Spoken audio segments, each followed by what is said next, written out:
You never heard of a talking horse? With your host, Louisa Barton. I want to be a famous rider. I should like to race. Presented by Peterson and Smith Equine Hospital. Truth is, I help horses with people problems. Now here's the Brit on the bit, Louisa Barton! Yeah, baby! Yeah. The Larson family has been farming hay in Idaho for generations, with a mission to always provide high-quality hay products at a fair and reasonable price. Larson Hay loves to meet new customers while always honouring the ones they already have. Find Larson Hay on the web at larsonhay.com, like them on Facebook, and definitely visit one of their locations. Larson Hay, Idaho's finest alfalfa, and our television broadcast sponsor.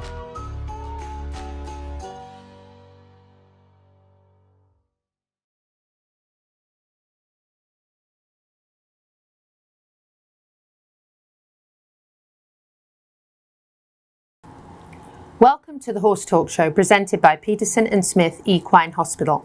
Thank you to Larson Farms, our broadcast sponsor, Idaho's finest alfalfa. I'm Louisa Barton, host and executive producer of the Horse Talk Show. Apologies that the show is running a little late this week due to an impending potential hurricane or tropical storm. Things were a little delayed in our move into our new studios, into the CEP studios of the Horse Talk Show. We're very excited to be here in the power plant building right behind the downtown market, which is a great location in downtown for us. We're absolutely thrilled to be here, and thank you to the CEP for partnering with us to bring you the best of the best in the horse world. That's what we certainly think we bring you anyway. Some great guests. We've got some wonderful pre-recorded segments that we've done with Dr. Adam Cayot from Peterson and Smith Equine Hospital. We also have a segment with Cayla van der Walt, who is going to the Olympics, and to help her fundraise her GoFundMe, raising money to help her get there with her horse and represent and hopefully do very well as a para equestrian in the Olympics. Very excited for her and her family. Going to talk a little bit about July 4th. Of course, this weekend was my first July 4th as an American. I am, however, still mastering the language and haven't overcome some of that yet. Somebody laughed at me this weekend when I said aluminium. But you know, we have lots of British words that are different with different meanings. So I'm very glad to be here in America, and this is my first year as a citizen. Prior to that, I was an alien for over 25 years, and certainly thrilled to be an American citizen and celebrate this holiday. I don't think I was any more patriotic than I ever am this year, just because I think I've felt like an American for a long time. Let's talk a little bit about fireworks, though. I mentioned earlier in the week when I came on live Tuesday night, the night that the storm was beginning to come in towards Florida. I mentioned to you some people. Joe Alberti from Chestnut Hill Arabians actually texted me and said, "We're the horse capital of the world. Why do we have fireworks?" Well, certainly in the areas where there are a lot of farms and horses, I do think people should take extra care. I do think that's very important. I'm not sure that we can ever make fireworks illegal because of being the horse capital of the world, because we do have a large population of people who do not have horses here as well. However, I do think that there should be some extra rules and some extra care taken. Joe did send me a video of fireworks going off right by his barn, and he is in an area where there are a lot of horse farms, including Mark Cassie's farm, with a number of thoroughbreds. Probably quite a lot of horses that are not desensitized to fireworks. I was very fortunate that I had my older horse for many, many years, and Sonny was actually a Marion sheriff's horse, and he actually had to have ambulances, lights and sirens, helicopters land. He had to have fireworks going off all around him on God and Country Day, and he was desensitized, and he really did help my herd to also feel comfortable and safe around fireworks. And they're like, it's just another day in Marion County. They're not really fazed by it. The two Mustangs ran up the hill like one time when they were alarmed for a minute, and then they went back to eating. So if your horses are desensitized, that's fantastic. If not, you know, you may have to go to some method, some kind of sedative, or work the horses towards being desensitized and hopefully get some kind of rules and regulations passed, at least in the areas where there are a lot of horse farms, because it certainly is a little insensitive of people who don't own horses that don't seem to understand how terrifying it can be, especially if you have horses that are in a barn and they can't see what's going on. They can just hear it going off and they're in a stall. It tends to make a prey animal feel very much as though it's trapped. So again, some people do better turning their horses out. I saw somebody posted that they put all their horses in a wide open arena together, and the horses were actually more comfortable in a herd in an area where they could see what was going on. So I understand if you have very valuable horses, very, very expensive horses, and maybe they even belong to boarders, you probably can't take that risk. But again, something to think about. Any comments below that you'd like to have us mention on the show at some later date, please do comment below. We'll be happy to share your thoughts and feelings on fireworks and horses. Quick mention again for that Paso show, Last Chance Ocala, August 6th to the 8th. Our dear friend, Ali Ortiz, friend to the show, going to have one of her beautiful shows. They're always so well put together, and that will be at World Equestrian Centre. I know you'll enjoy being a spectator. The Pasafinos are absolutely phenomenal to watch. Got some segments coming up.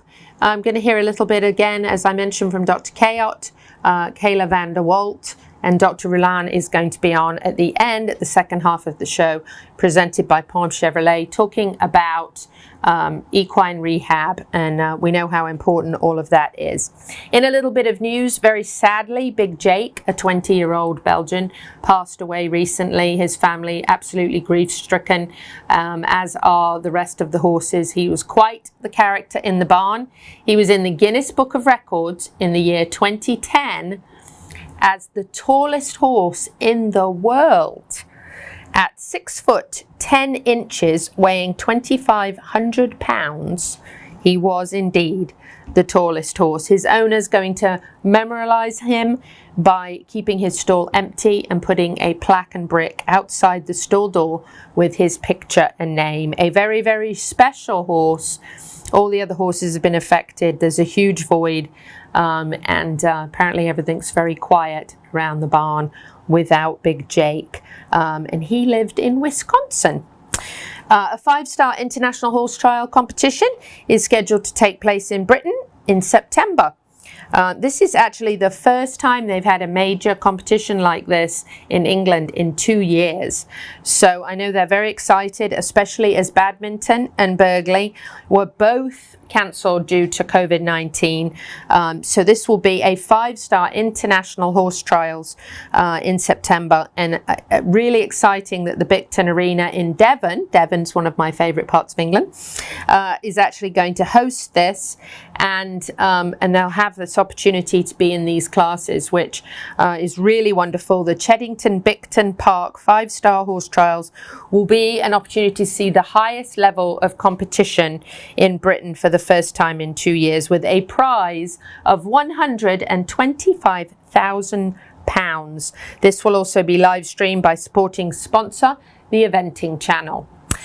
So talking a little bit about storms, I want to say that, having had the storm this week and, experiencing what's left of that, we are in hurricane season. If you are a new person to Florida, we are very fortunate to be in Ocala, the horse capital of the world, and to be right in the middle of the state like we are as far as our distance from east and west, and nice and high up as well. So actually we usually don't have a terrible time with these storms. By the time it reaches us, it's usually calmed down and broken up a little bit. Our prayers certainly go out to all the coast towns and areas, especially at this time of year. But just be prepared. Don't try to teach your horse to get in a trailer for the first time the day before a hurricane. Be ready and be prepared as we look forward to the rest of this hurricane season up through November.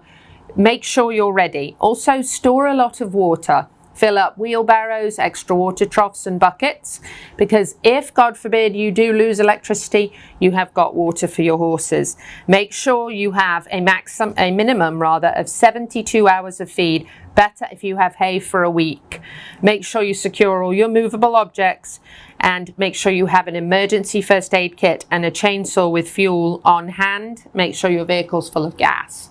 So just some tips as we're looking at the next few months and concerns about hurricane season. We hope you enjoy the rest of this show. You know, some may be replays that you've seen before, but you know, it's always great information. And we're always really happy to share our wonderful guests with you. We have some great guests that are going to be on with us next week. Very excited. We're going to have Dr. Yates on from Peterson and Smith Equine Hospital and Complete Care for the first time. She's going to make her debut right here in our new studio at CEP. We're going to take a break now. Back in just a few minutes. Stay with us on the Horse Talk Show.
This show is brought to you in part by DAC Vitamins and Minerals of Florida. All horses need a solid immune system, excellent joint support, a healthy gut, and DAC has all the vitamins and minerals they need with the NASC stamp of approval. So like them on Facebook now, or go to feeddac.com. DAC, it makes a world of difference. Hi, this is Hall of Fame jockey Mike Smith. We're listening to the Horse Talk Show. I'm Louisa Barton with the Horse Talk Show here at Peterson and Smith Equine Hospital in Ocala, Florida, and I have Dr. Cayot with me here, and we're actually going to talk about bad habits in horses and things that you can do maybe to help alleviate some of that. The big one, of course, that everybody can't stand is cribbing. It's one of the first questions people ask if you have a horse for sale. Is it a cribber? Nobody wants a cribber in the barn and nobody wants a cribber in the pasture. Do you come across quite a lot of cribbers, Dr. Cayot? Well, I work in the horse industry, so yeah, there's a few out there. Yeah, so that's just like the bane of the horse owner, right? And it's so destructive. It's expensive because they tear apart stalls, they tear apart fences. They can get to the point where they actually are a detriment to themselves because they sit there and they crib instead of eat, which is what they need to do, to maintain that 1,000-pound body mass. It takes a lot of calories to maintain that physique. So if they're sitting there cribbing on the fence post or, cribbing on the stall wall or whatever, then that is a big problem, and it can be an expensive problem and one that nobody wants. So you probably obviously see the cribbers tend to have less weight on them maybe than non-cribbers. But what actually starts a horse cribbing? Do we know? I don't think we really know that question. That says that if you get a cribber in the barn, then it will cause the other horses to crib. I don't know if that's the case. There's some horses that may pick it up, some that don't. I think it gets picked up mainly out of boredom or out of maybe a horse that is over anxious or tends to be a little higher strung horse, but it happens in all breeds, all sizes, all types of horses that will crib. I don't think we really know why they do it. If we kind of knew why, we might be able to focus on preventing it better or causing it to not to happen. But if it was a person, we'd probably send them to the therapist, right? Yeah, probably. That's right. So maybe you need to get a horse whisperer out or the horse psychic, and they can talk about their problems or their feelings, and maybe get some of that out so they're not chewing on the wood. But it's difficult. I think a lot of it does stem from horses that are bored, and once they get that habit, old habits are hard to break. So you don't typically see it in horses that are turned out most of the time. It does typically happen in horses that are stalled the majority of their day. But it can be a real bear. There's no real medical fix for it. Obviously everybody knows about cribbing collars and those sorts of things. And, I've seen some extreme, the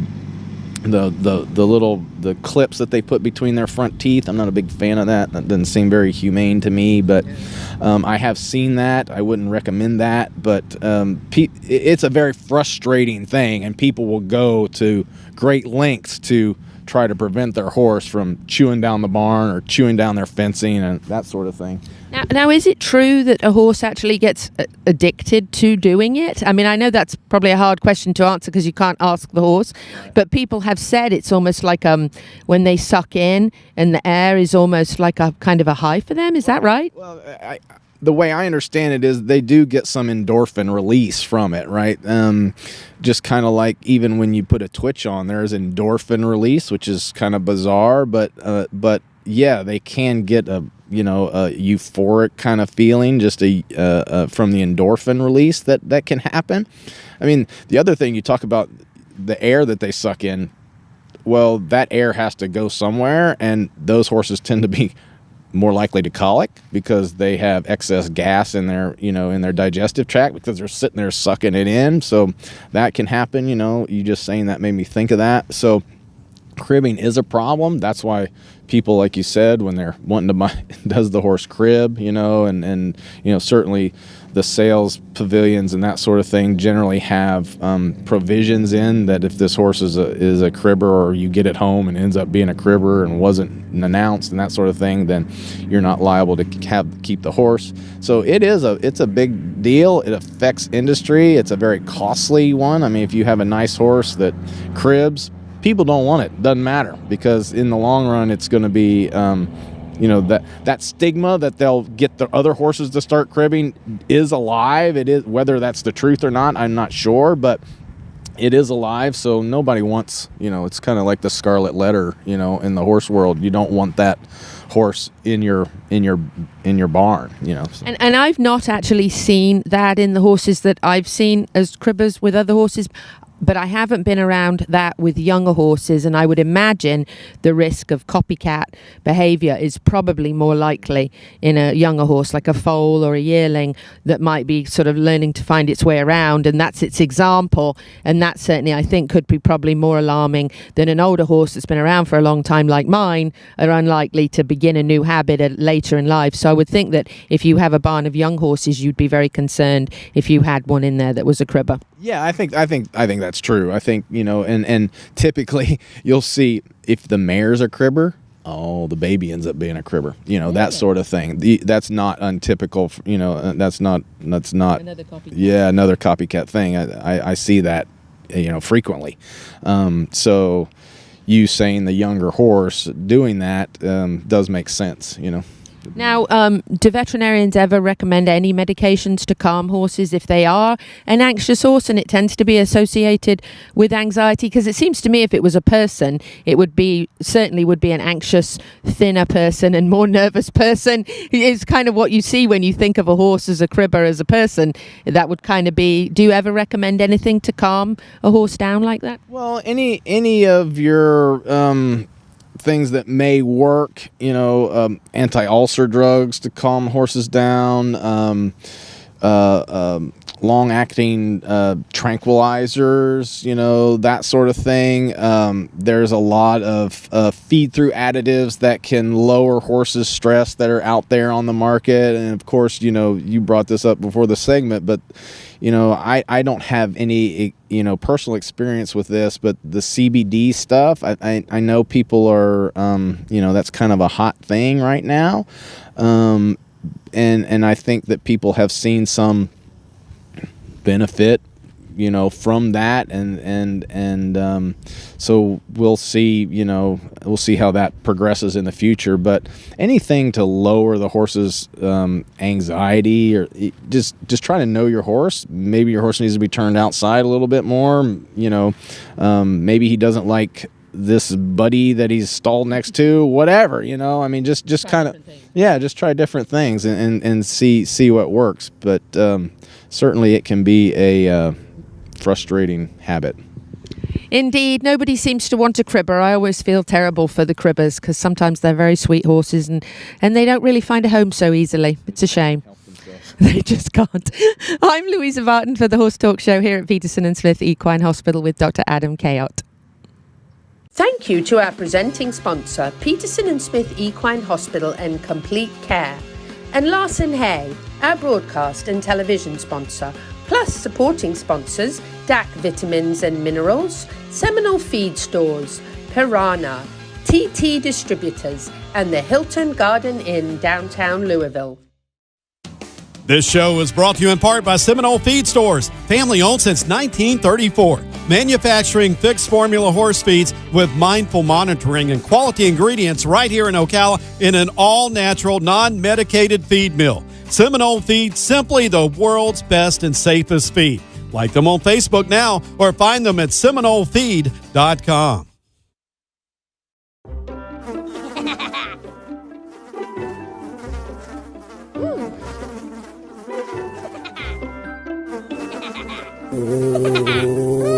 Horses. Piranha! Oh no! Oh, the humanity! Oh, piranha.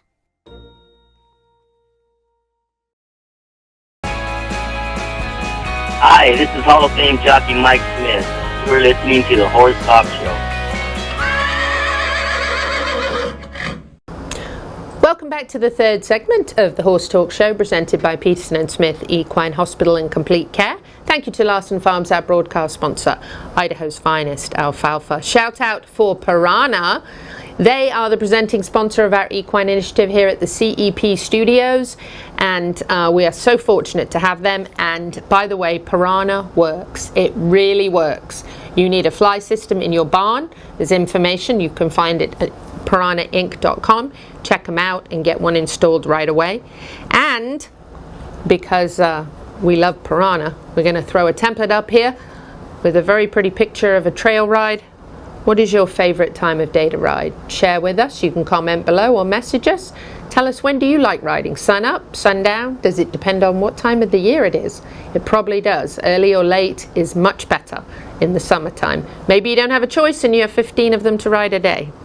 Either way, let us know.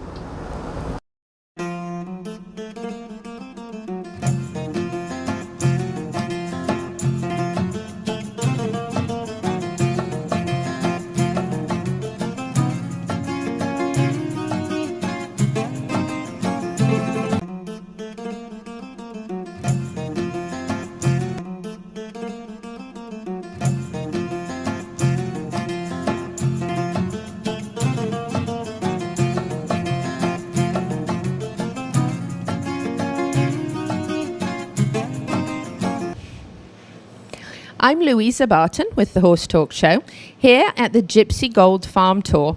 This is actually the most popular thing to do in this area, and I'm not surprised because it certainly is an experience. A little bit like stepping back in history into the incredible and exciting world of the gypsies and the horses that they love. And also a wonderful tourist attraction for Ocala, Marion County, Florida, the horse capital of the world. One of my favorite places to come, and certainly a couple of my favorite people to visit with. But we're going to start off with a few years ago, and we're going to talk to Dennis Thompson and his wife, Erin Mahoney Thompson, about how they got started out in the love of anything four-legged. Dennis, thanks for having us back here again. Love being with you. Great having you. Yeah. Thank you. Tell us about when you were a little tyke. Did you always love animals so much? Extreme, yeah. 1949, I lived in a one-room chicken coop in northern Indiana.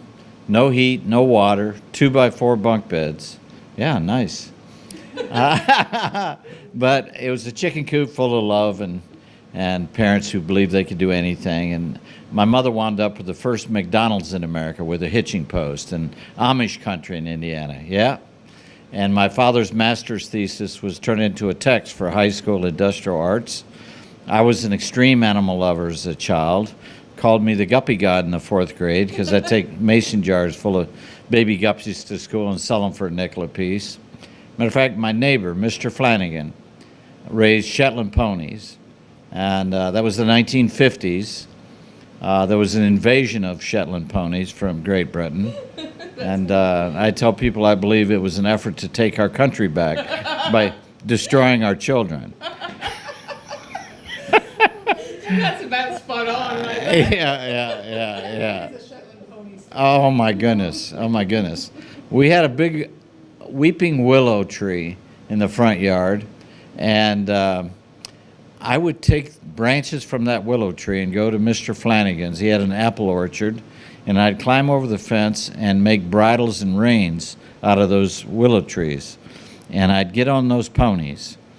And I would inevitably have to fall off before they got to the barn. Because they'd go run into Mr. Flanagan, and I'd get caught.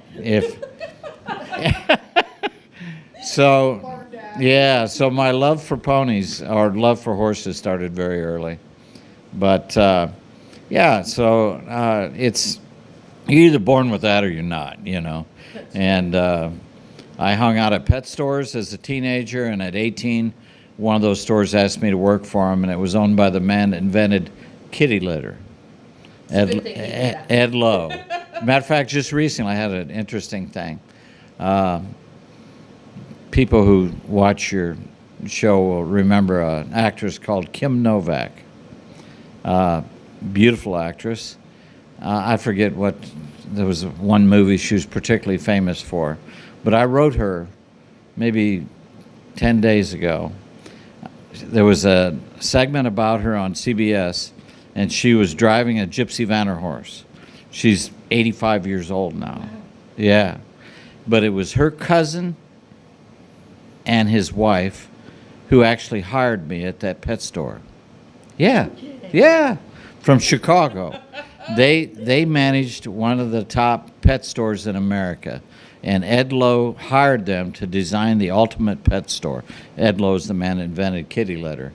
So yeah, crazy story. And then you were the one responsible for the collar, right? Well, I wound up managing his stores, and then for the next, I don't know, probably 40 years, I designed products for animals and set international distribution in the animal products industry, and I am responsible for adjustable dog collars and adjustable dog harnesses. And so the passion, it never ended. It's still there today, you know. Still there. Yeah. It is, for sure. Yes, absolutely. It is a lifelong love, there's no doubt. Erin, and what about you? You've always been an animal horse lover, right? I would say it didn't really start with horses. I'm really just an animal lover. You know, it's all animals. Have always had my heart, and I've always been attracted to everybody's pet. You know, they liked me, I liked them. Although I was not really allowed to have pets growing up. My mother's sister, they have a farm in Annapolis, 80 acres, and every summer I adopted their livestock, much to their chagrin, because they didn't want to have to tell me that they would eat them eventually. So it's kind of a joke, Fluffums died shortly after I left, I'm sure. But, it's just funny, rabbits. Every summer I had my own rabbit. It was our job to go out and milk the cow and collect the eggs and, get pecked by all the chickens. And it was always so much fun, They taught me how to shoot my first shotgun. It was just, every summer was an adventure of playing ditch 'em in the woods, 80 acres they had. I was with them when they baled hay, and, it was a day-long affair. I picked vegetables. You're there on the farm for 5 minutes. They have you doing something that will last you at least a day. So it's kind of, I never lost my love for all animals. It wasn't really until Dennis that I've kind of fallen in love with horses. For me, my family had commodity. They raised the animals for, dairy cows and for beef and turkeys and chickens and, for their eggs and for meat. So horses were they had a Shetland pony that tried to kill me. So really horses were a different thing. When I was adult, I became interested in horses and learned how to ride. I learned how to ride on an Arabian. Loved riding, and that will always be with me to this day. Every day, I just love horses, obviously, but my love for them grew as an adult. So certainly easy to do, isn't it? And I tell Dennis the Gypsy Vanna horse ruined all other breeds for me. I'll love every horse, obviously, and because I'm an animal lover, but the Gypsy Vanna horse, because of their temperament and their beauty and just their overall fairy tale quality. It's just, there's something about them that's so majestic and calm and beautiful, and plus Dennis isn't so bad either. I was going to say, who swept you off your feet, Dennis or the horses? I would say, it's funny thing is when I met Dennis, I had no idea who he was. I was very naive. I didn't realize, now, ask me now if I would do it all over again. No, I'm joking. But it's, it's beautiful, and then people can see from the outside how amazing, this breed is and how beautiful it is. But to own animals and to actually have a business breeding and teaching people about animals, it is a 365-day, a day-a-year job. There's no walking away from it, obviously. So it's love and dedication for sure. And, there is a heartache involved. It's all the horses become your babies. All the animals, you become intimately involved with them, and their personalities, their whinnies, their just all their idiosyncrasies. And it's something so beautiful about that. It makes it worth it. Yes. Yes, it truly is. It truly is. I love them. I love each and every one of them for different reasons. And it's an early in the morning until late at night labor of love. I would say yes. And thank God for Gabriel, as you know. He is a godsend, and we have 2 volunteers that work for us, Janet and Dawn, that are just amazing with the birds. And we're lucky to have a few really special people that come and help out of the love for just doing something with their day and dedicating themselves to animals that love their care and their special care. Dawn makes all the bird toys for the birds, and it's just something really special about people who come out and just love the animals as much as you do. So we're grateful. When you were a little girl, did you ever imagine that you might end up doing this? Not in a million years. I could not have dreamt it. Honestly, I was always the child in my family that was begging for a cat, begging for a dog, endlessly begging, and they wouldn't let me, Be careful what you wish for, right? It's really crazy when I look back on it. I couldn't have dreamt it, but it is, for me, the best part of my week is, I always joke with Dennis, Sundays are just magical because we don't have anybody that comes and works here. So on Sundays, it's just Dennis and I. So we go out, and it's just, no tractors are running. You know, you just hear all the horses and you hear the munching in the background and the birds squawking away. There's something so magical about this place, you know. This place is magical. We're at the end of this segment, but fortunately we're coming right back, and we've got lots more to tell you about Dennis and Erin and Gypsy Gold Horse Farm. I'm Louisa Barton for the Horse Talk Show.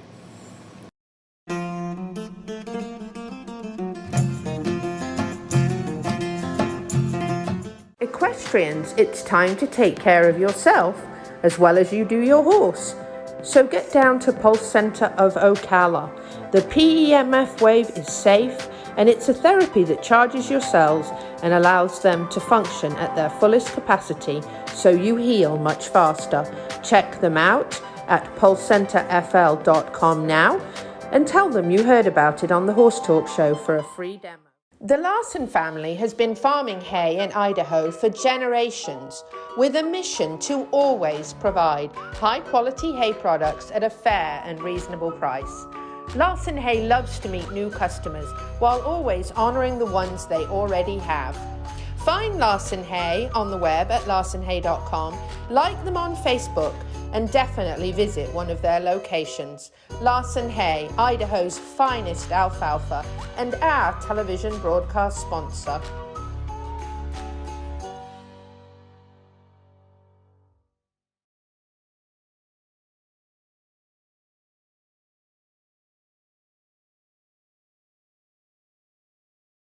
World-class equine rehab promoting faster recovery is available at the Equine Performance Center Ocala. Hyperbaric oxygen therapy, an underwater treadmill, a saltwater spa, an aquapacer, MagnaWave, a vibration plate, swimming pool, massage and laser therapies. With post-surgical care, memberships, packages and BOGOs, EPC delivers a rejuvenated horse through proven and innovative rehab. Like Equine Performance Center now on Facebook and find them on the web at epcrehab.com.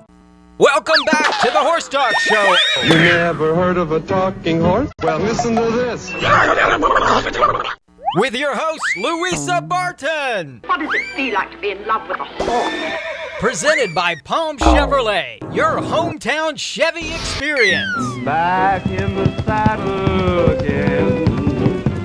Now, here's your pretty Louisa Barton. You're fab. You're switched on. You're a bit of all right. Yes. Yeah, baby. Yeah. Beginning of the second half of the Horse Talk Show, presented by Palm Chevrolet, your hometown Chevy experience. Welcome back. Thank you to Larson Farms, our broadcast sponsor, Idaho's finest alfalfa. We hope you enjoy the second half of the show.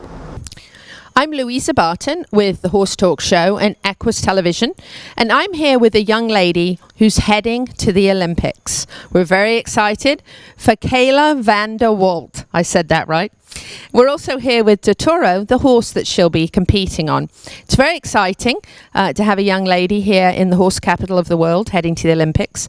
But Cayla's actually had some challenges she's overcome and proved that she's an absolute competitor and a winner. She started riding at 3.5, all started by a carnival pony. Imagine that. That's how an awful lot of people have got involved in horses. We've got to watch out for those carnivals, parents. It can become quite expensive, a bit more than cotton candy. So Cayla, tell us a little about you. You've been riding since you were 3.5. You started out actually jumping until you were about 11, and then you fell in love with dressage. Tell us a little bit about that journey. So I got into dressage after my first horse. He actually hurt himself jumping, and we didn't want to risk it again, so we started doing dressage, and ever since I've just stuck with it because I found it more challenging and I just found it more fun, so I stuck with just dressage through that. So you've been riding dressage now, you're 20 now, so you've been, hi Totoro, thank you for visiting, it's very timely. So for about 9 years you've been riding dressage, and tell us a little bit about some of the health challenges you've had. I know in 2016 you were diagnosed with a cancer in your left arm. Tell us a little bit about that experience. So after I got diagnosed, everything kind of just moved really, really fast because I was diagnosed when I was still living in South Africa, and then within a week we had to move here, and I did chemo for about 9 months, and I also did radiation for a month in between that. And so obviously then I couldn't go out a lot because I was just feeling down all the time, super like feeling sick. But I still got out with the horses. That was kind of like my therapy in a way. So, but other than that, I kind of tried to stay as strong as I could through the whole thing. I didn't really let it affect me too much.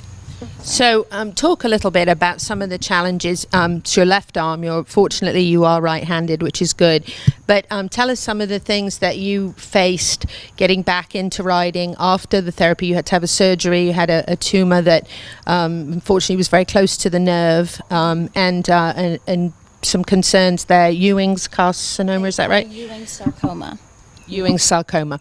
So tell us about some of the challenges getting back to riding, some of the things you had to do differently, learn to do differently, and how difficult that was to start with. So because it was on my left, I compensated quite a lot with my right side, just to kind of like, I guess, to protect myself in a way. So my balance was a bit affected. And then obviously strength-wise too, since I only have really 30% use of my arm with mobility and movement and all that kind of thing. So it was kind of just getting my strength back up, mostly also then strength because of chemo and stuff. But the balance we've worked on quite a bit, and I've gotten a little stronger on my left side and trying not to compensate as much on my right. So tell us how you mentioned the horses are a kind of a therapy for you. How much did that help you and encourage you kind of thinking about your future career riding, knowing you had to overcome some disabilities, and how that kind of strengthened you and made you push harder? Well, I can never see my life without horses. So like getting there, they kind of just took my mind off of everything. Like if I was feeling like I was getting too much, if I was like with the horses, I kind of forgot about it all. So it kind of just took my mind off of what was really happening during that time. And how scary was it for you when you first found out? Were you really afraid of what the future might be, or were you just, I'm going to do this? I wasn't really scared at all. I kind of just took it as like, okay, there's nothing I could have done to stop this now, so I might as well just push through it and be positive about the whole situation. Now tell us about the horse behind us and the role that he's played, Totoro, right? Yes, Totoro.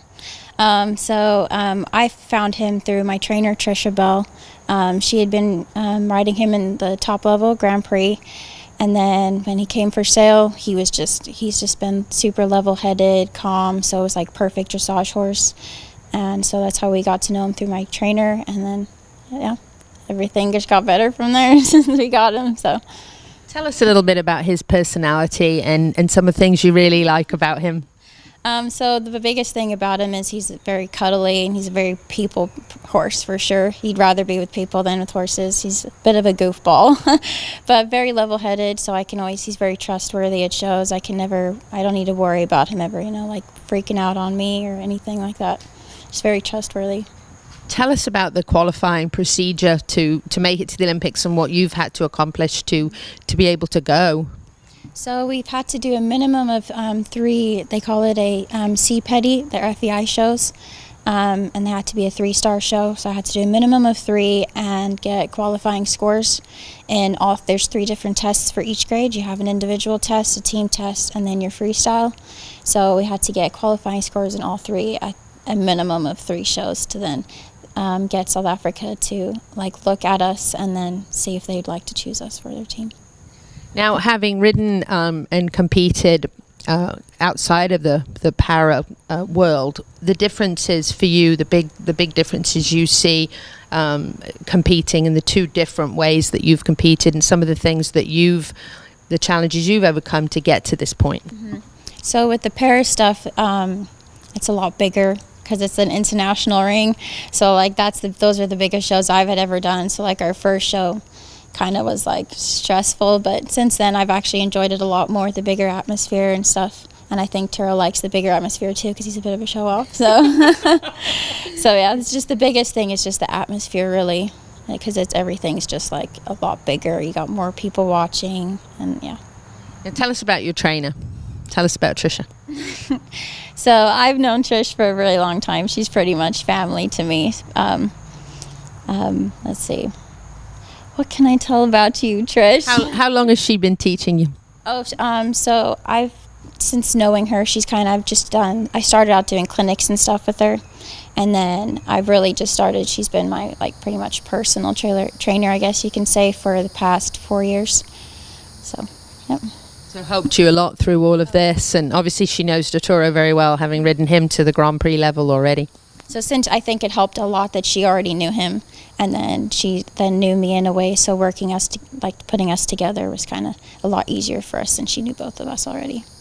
So when you started riding, or at least when you started riding dressage, did you, was it kind of your bucket list to make it to the Olympics, or is this a extra blessing that you're excited about, or was it like a goal of yours to get to this point? So I've always wanted to go to the Olympics ever since I was little, even when I was just jumping and stuff. And then when I started dressage, obviously then Olympics was my end goal, but I didn't expect to come this early. So I think para-dressage kind of just sped up the process where it might not be the Olympics per se, but Paralympics is pretty close. So yeah, so it's just kind of, yep.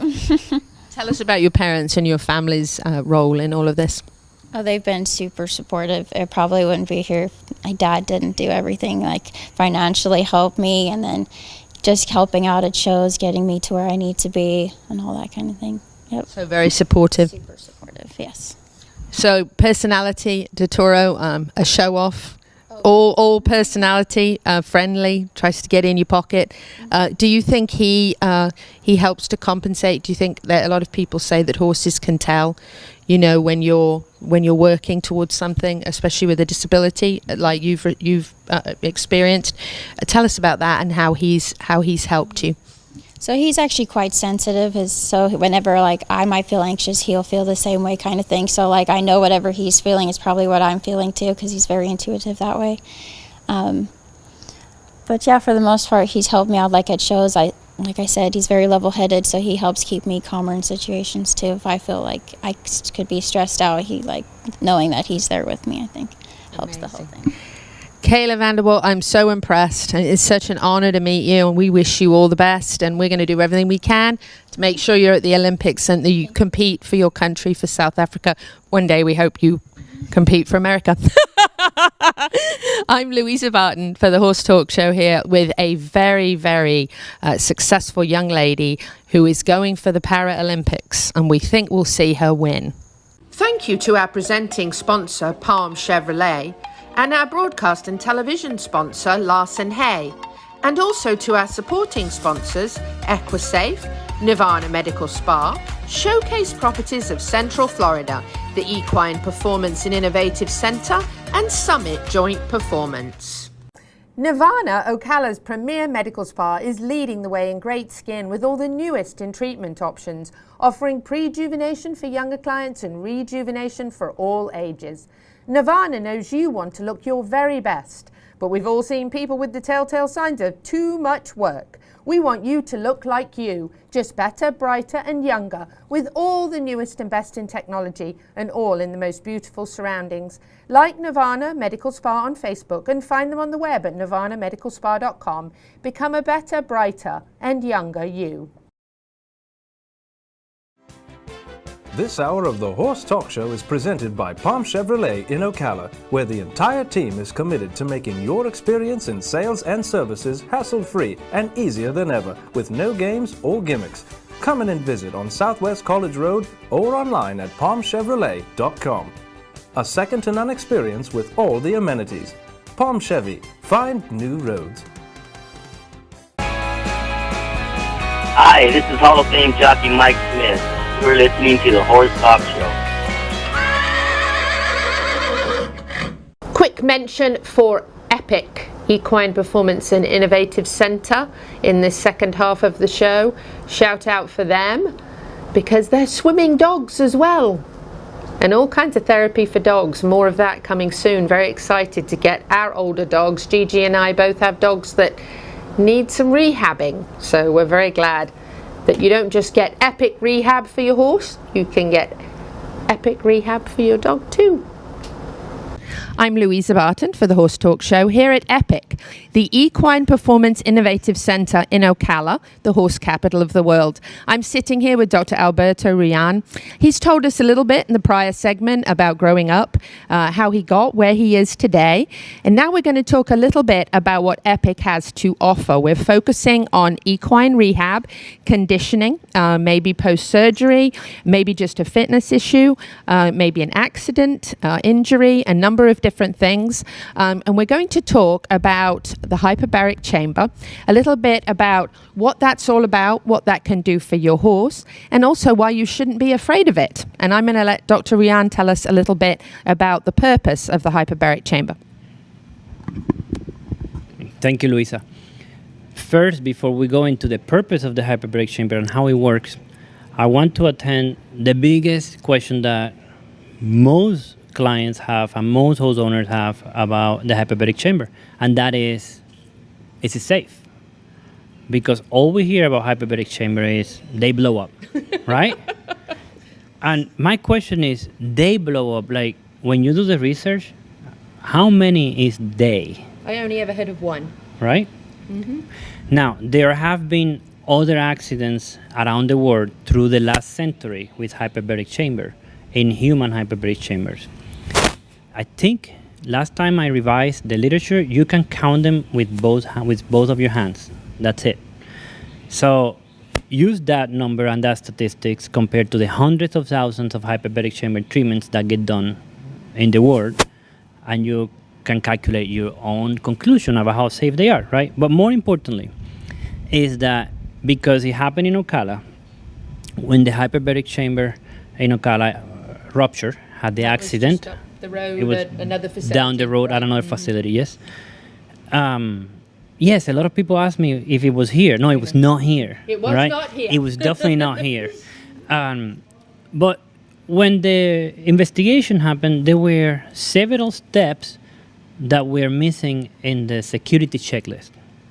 So what we did now is that everybody that wants to have a hyperbaric chamber center, they have to go through this process of training where we have checklist, and you have to go step by step. And before a horse gets into the hyperbaric chamber, every checklist needs to be filled. If it's not filled, the horse doesn't go in the hyperbaric chamber. As simple as that. Simple things like no shoes, no petroleum based, nothing flammable, make sure it's bathed, water in the chamber as well, water in the horse, all the pressure's working. Simple stuff can prevent big accidents, and that's what we do every day when we put a horse in the hyperbaric chamber. On top of that, what else we do? Well, we have trained staff, right? So our staff gets trained. I drill them personally. Whoever does a hyperbaric chamber has taken the course, right? Not just that, we drill emergencies, and because safety is everything, right? And we have to be prepared for anything. So sometimes I just stop them on the spot and I say, okay, there's a fire, what you do? And then they go through the process of firing, right? There's a loss of pressure, what you do? And they go, and I do it on the spot. And you actually log that in the book, and that is an official drill. We have to do X amount per year. We do it like monthly. Like every month I just go around and I drill with them if an emergency happens. That way we prepare. We have done over 1,000 in the last 2 years, over 1,000 hyperbaric treatments. No one issue at all, not even close to one issue, all right? Amazing. Everything has been going perfectly by the book. So professionalism, safety, training. Yes. Yes, emergency, procedure, stop, what if, all of those things, very important. Now let's talk about what it does, because it's an amazing tool. It's not a fix-it-all, but it's an amazing tool. What's the basic structure for life, right? Water, oxygen, right? So the hyperbaric chamber, what it does is puts a lot of oxygen in your body. A lot of times when you are walking around here right now, oxygen we know is about 21% in the air, right? 21% of the air is oxygen. When you're in the chamber, almost 100% is oxygen. Now, what does that do? That makes oxygen not just go into the red blood cells, but it also makes it going into the body, into the plasma, and it dissolves in the plasma. When you put pressure in there, you're actually increasing the oxygen content up to 600% to what the oxygen is right now, where we're walking, inside your body. And what do you think that does? It does increase healing. All the cool things that oxygen do, increase healing. Why? Proven already. Research has proven that the hyperbaric chamber oxygen increases your stem cell production from the bone marrow. Nice. So that's one action that improves healing. It gives more power to the white blood cells to attack an infection. So it makes the immune system more powerful. That's another benefit. In addition to that, it helps breaking scar. Scar tissue. Yes. In addition to that, if you've ever been in one, it will increase your well-being. Like you feel good with all that oxygen. And guess what? It's not a pharmaceutical. It's non-addictive. No side effects? It's no side effects. The only side effects that you can get from the chamber are if you have a sinus, what we call a sinus block, you could get a little bit of pressure and you can get a little bit of a headache. You can get something called barotrauma, which is that the lungs could get, if you put so much pressure in a balloon, you take a balloon and you put pressure, that could get, you can see how that could get affected. But honestly, we have never seen one in the horse. In people, they have reported some of those. Very little. And you know, the treatment for the side effects, just take him out.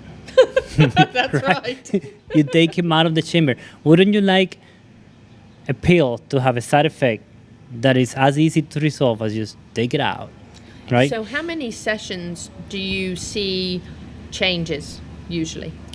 Minimum 5 to 6 to see a big change.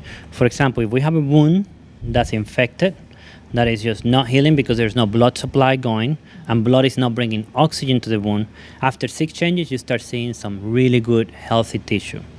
Now, in the humans, most of the research is doing with chemotherapy. And horses, people that get jaw necrosis or their jaw start dying.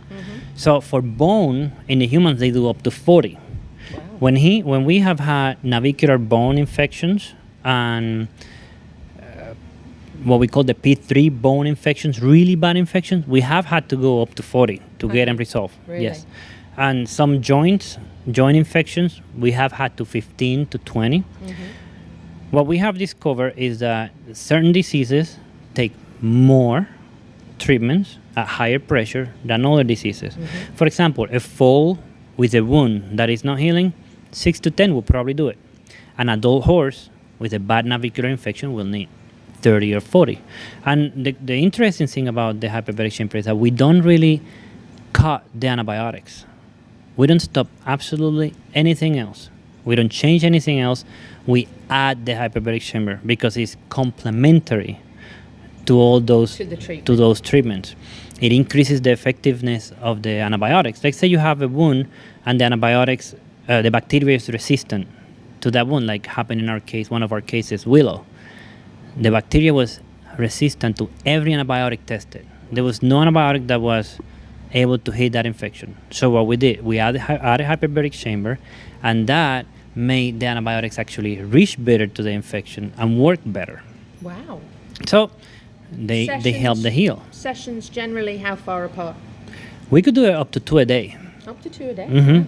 And in really bad cases, you could go up to 3 a day, 3 days safely, without a problem. Incredible. Yes. And results you've seen have been? We have seen amazing results. Absolutely. Check out our case. Check out our YouTube cases, Equine Performance Center, and you're going to learn a lot about those cases. Talking to Dr. Alberto Rullan here at EPIC about the hyperbaric chamber, about how safe it is, their protocols they have in place to keep you and your horse safe, and also wonderful results from this treatment, and certainly complementary to whatever you're doing, either with Dr. Rullan as your vet or another veterinarian. Incredible. Louisa Barton here for the Horse Talk Show. Thank you to our presenting sponsor, Palm Chevrolet, and our broadcast and television sponsor, Larson Hay, and also to our supporting sponsors, Equisafe, Nirvana Medical Spa, Showcase Properties of Central Florida, the Equine Performance and Innovative Center, and Summit Joint Performance. World-class equine rehab promoting faster recovery is available at the Equine Performance Center, Ocala. Hyperbaric oxygen therapy, an underwater treadmill, a saltwater spa, an aquapacer, MagnaWave, a vibration plate, swimming pool, massage and laser therapies. With post-surgical care, memberships, packages and BOGOs, EPC delivers a rejuvenated horse through proven and innovative rehab. Like Equine Performance Center now on Facebook and find them on the web at epcrehab.com. This show was brought to you in part by TT Distributors, dedicated to bringing their customers the largest selection of quality horse supplements, products, and farrier supplies in Florida at affordable prices. Also online at ttdistributors.com. Hi, this is Hall of Fame jockey Mike Smith. You're listening to the Horse Talk Show. Welcome back to the Horse Talk Show presented by Palm Chevrolet. Thank you to Larson Farms, our broadcast sponsor, Idaho's finest alfalfa. We now have an interview from a few months back with top equestrian Justine Dutton when she was competing at the Florida Horse Park. We hope you enjoy it. I'm Louisa Barton with the Horse Talk Show, here at Air Show Jumping at the Florida Horse Park, sitting at the barn of Notting Hill Stables. Sounds rather British. That's because it is. I'm actually here with Justine Dutton and Chris Barnard. Chris, Show Jumping Company, Signature Show Jumps, Chris Barnard Equestrian, and the two of them, Notting Hill Stables, do an absolutely phenomenal job in the horse world. And so does Fergie, joining me here to guest co-host, because that's just what she's good at. We're actually in the horse barn with wonderful horses that are competing here at the show this weekend. Tino, who actually won yesterday, very, very excited to congratulate Justine on that, and going to have her actually do a little rundown of the horses that are here with us and tell us a little bit about their backgrounds, what they're accomplishing, ages and personalities. We always love to hear about that on the Horse Talk Show. So I'm going to let Justine take us down. Justine, thank you for being with us, and I'm going to lean this way and have you tell us a little bit about the horses here in the barn. Thanks, Louisa. Well, first of all, we have Tino, if he would actually stick his head out, which he's now decided he's not going to. He's a 6-year-old Dutch horse. We've had him since he was 4, just broken, and he did some young jumpers last year. He's jumped a couple 120 young jumper classes this week, and there wasn't many in the class, but he jumped clear and won both classes. So we're really pleased with him, and he has pretty big things in his future, I think. So yeah, he's definitely one of our favorites. And he's a lovely guy, very friendly, very happy to see people. Oh yeah, he loves people. Yeah, really loves people. Chris keeps threatening though to make me sell him. Chris. True statement. Very true. No, he's a super little horse. Not so little, but he's got a great personality and he's got a great brain for a 5-year-old. He just hacks around and goes in, does his thing, no nonsense. And but no, he's definitely a keeper for now. I'm really glad we got that on film.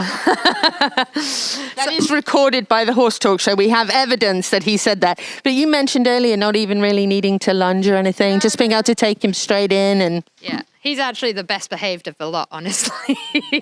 He doesn't require any prep, any lunging. You just kind of wander him down to the ring and in he goes. So it's quite nice to have one that easy. Beautiful dapples too. So who do we have next coming down the line? Next we have Henry. He is owned by the Superman Syndicate. Named because he jumps a bit like Superman's. He is a 15-3 Dutch horse by Mr. Blue, I believe. He's jumped up through 130. He'll be coming 9 this year. He just came out this week and jumped some 120s just to get warmed up.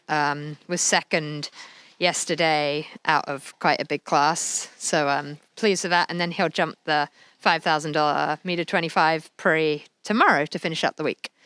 Wow, very nice. And next? Next, we have Monkey.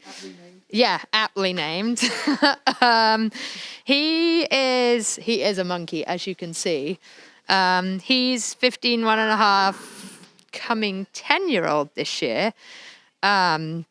He jumped a couple of his first Grand Prix last year. And he jumped a meter 30 and the Welcome this week, both of which he jumped super well. So he'll probably do the same next week. And then he'll aim to move up to some Grand Prix again later in the season, I would think. But he's a cool horse. He's very little, but he has a ton of personality, and he's very cocky.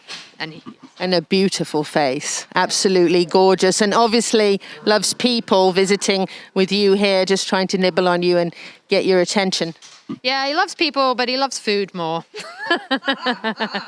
Sounds like me. I was going to say, he's kind of like Chris, actually. No, Chris, comment. It's probably true, but he's probably a lot cuter than I am. For sure, no, for sure. Not arguing that one.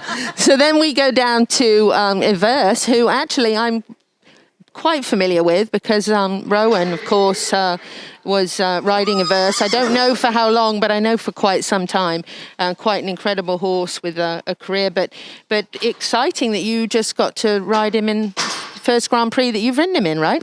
Yep, I am leasing him for the winter season. Rowan very kindly set that up with Everse's owners, so I can get some mileage in the Grand Prix. And I've had him a couple months now, and just still kind of get him used to him. He's a very big, powerful, hot horse with the most scope I've ever sat on. So I've started out getting flung around like a rag doll a bit. So I've had to figure out how to stick with him. But yeah, we jumped our first Grand Prix today, which is probably the biggest, most technical track I've ever done. But he knows his job. And we had a really super round. I had 3 down, which were my green mistakes. But he was great and rideable, and I stayed with him and didn't get flung around. And just really, really good mileage, and looking forward to the rest of the season with him. Yeah, and that's it's a little bit of a change for him. Rowan's a big, huge guy, and a big, tall guy anyway. Yeah. And you're obviously a lot smaller person. He's been riding Everse, I know, for quite some time.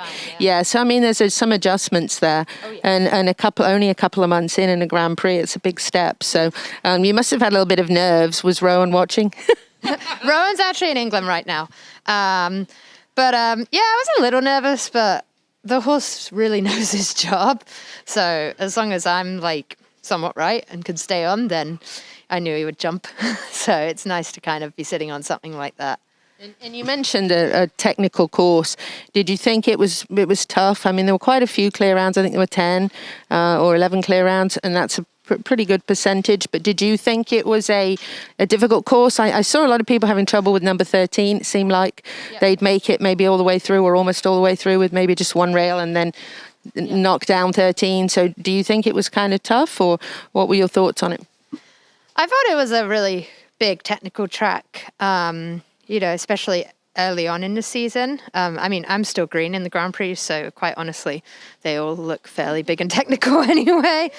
But, obviously 10 or so people jumped clear, and he got as many clear rounds as he needed, and it was an exciting class for people to watch. And, I think everyone came out educated. There was no carnage or anything, and I think most people and horses came out better than they went in. Yeah. So I know I kind of came out confident and happy, and, a good start to the season for us, really.